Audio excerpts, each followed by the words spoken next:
విషయాలు గమనించాలి. చెప్పేవాడు చెప్తున్నాడు, వీడు దాన్ని ఆపడు. తప్పు వాళ్ళు అనకూడదు, ఆపు. మోడరేటర్గా ఇప్పుడు నేను ఇక్కడ కూర్చున్నానండి, కొమ్మినేని శ్రీనివాసరావు, బాలకోటయ్య గారు, అరుణ్ గారు, లేకపోతే వరలక్ష్మి గారు ఏదన్నా ఒక అసభ్యకరమైన నన్నే ఒకరోజు ఆపారు మిమ్మల్ని, అదే అంటున్నా, ఆపడం నా బాధ్యత. ఆపకపోతే దానికి నేను కూడా బాధ్యుడినే అవుతాను, ఖచ్చితంగా అవుతాను. ఆపట్ల నేను కూడా చదివాను, నిజమేను అన్నది.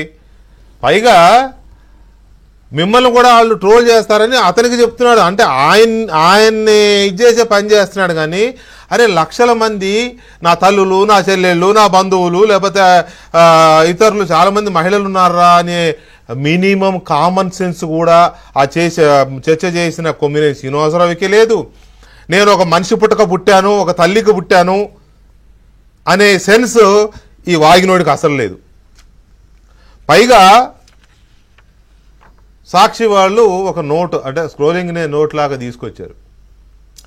శుక్రవారం నాటి కేఎస్ఆర్ లైవ్ షోలో విశ్లేషకుడు కృష్ణంరాజు చేసిన వ్యాఖ్యలు ఆయన వ్యక్తిగతం. కూటమి నేతల ప్రకటనలను సాక్షి టీవీ తీవ్రంగా ఖండిస్తోంది.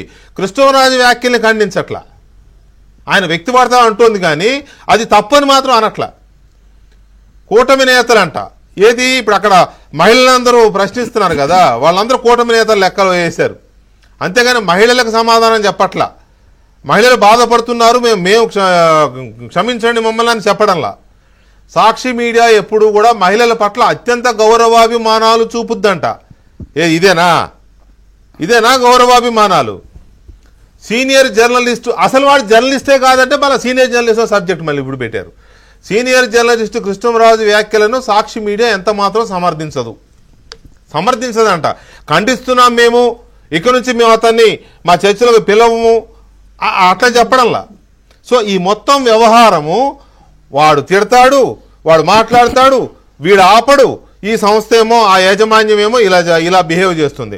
సో ఫస్ట్ వరలక్ష్మి గారు నమస్కారం. దీని మీద ఏంటి మీ రియాక్షన్ ఏంటి? కొమ్మినేని వరలక్ష్మి గారు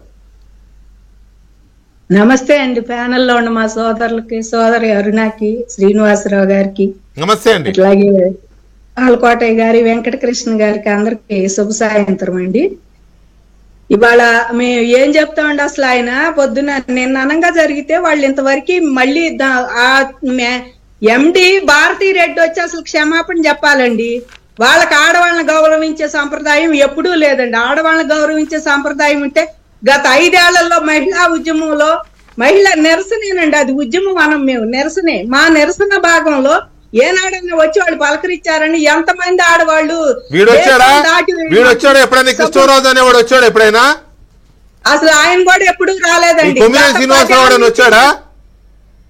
ఆయన రాడండి. వాళ్ళు 1631 రోజులు ఉద్యమం జరిగితే ఆ ఉద్యమాన్ని కనీసం మాట్లాడిన వాడు జర్నలిస్ట్ ఎలా అవుతాడు అసలు? అంతే కదండి. దాని మీద మాట్లాడకపోగా మేం చేసింది తప్పు, ఈ ఉద్యమంలో కూర్చునే వాళ్ళందరూ మంచి వాళ్ళు కాదని అప్పుడే వర రవీంద్ర రెడ్డి చేత మా మీద ట్రోలింగ్ బాగా చేపించారండి వీళ్ళు.